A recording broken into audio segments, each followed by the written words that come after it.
Vous êtes français et vous voulez faire médecine en Belgique, mais vous hésitez. Faut-il y aller? Faut-il pas y aller? Comment choisir? On va essayer de faire vite fait un pour et un contre. C'est ce que je vous conseille de faire de votre côté. Prenez une feuille, mettez d'un côté les points pour, de l'autre côté les points contre. Il y a forcément des choses qui vont vous retenir en France. Il y a forcément des choses qui vont vous pousser à aller en Belgique. Qu'est-ce que c'est les points positifs? Vous avez plus de possibilités d'intégrer médecine qu'en France. Vous avez plus de chances en fait. Ensuite, a priori, le logement est moins cher que sur Paris par exemple. Donc c'est aussi un avantage. Vous avez des frais réduits au niveau du logement. Et le plus important finalement, c'est que vous avez accès à médecine, les études que vous voulez faire. Un autre avantage, c'est qu'à priori, à l'internat, vous serez mieux payé. Et enfin, un autre avantage vraiment très conséquent, c'est tout simplement que la sélection se fait avant la première année. Là où en France, comme vous le savez sûrement, bien sûr, c'est après la PACES ou la passe, comme on dit. C'est après la PACES ou la passe. Donc vous faites un an. Et après cette année, si vous avez raté, malheureusement, c'est plus ou moins la voie poubelle. Donc c'est assez compliqué. Là où là-bas, finalement, vous avez rien à y perdre. Vous pouvez le tenter et continuer votre cursus actuel, en fait. D'après moi, le plus grand avantage, c'est que vous pouvez aller en Belgique, tenter l'examen d'entrée et vous ne perdez rien à ce que vous avez actuellement. Si vous y allez et que vous ratez l'examen d'entrée,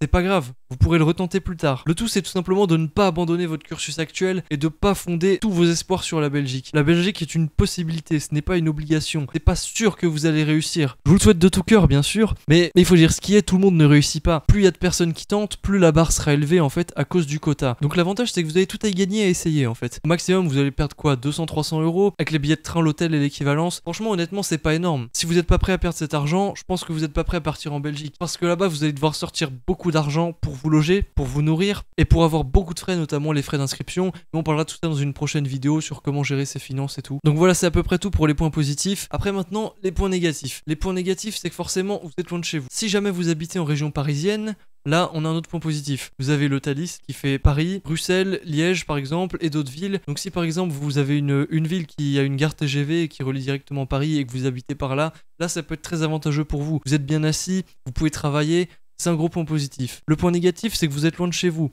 Il y a quand même des frais engagés pour rentrer chez vous à chaque fois si vous voulez voir votre famille.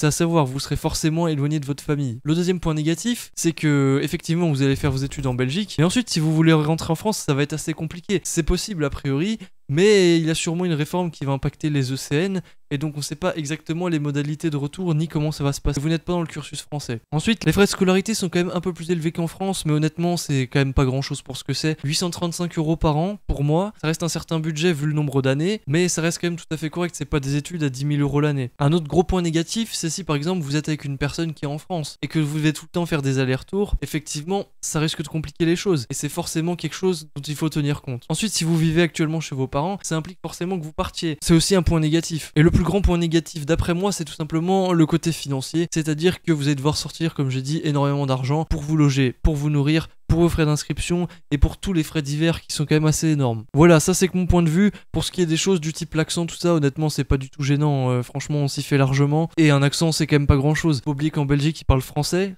C'est un énorme avantage quand même. Donc on a la chance d'aller dans un pays qui n'est pas le nôtre, d'avoir une deuxième chance pour faire médecine. Et en plus ils parlent la même langue que nous. C'est une sacrée opportunité. Pesez le pour et le contre. Il y a des gens qui ne sont pas prêts à partir en Belgique. Il y a des gens qui ne sont pas prêts à laisser énormément de choses derrière eux pour aller là-bas. Et c'est tout à fait normal. Tout le monde ne souhaite pas faire ça. Tout le monde n'en a pas envie. Voyez si vous vous sentez prêt à vivre là-bas. Et comme ça ensuite vous pourrez faire votre décision plus facilement.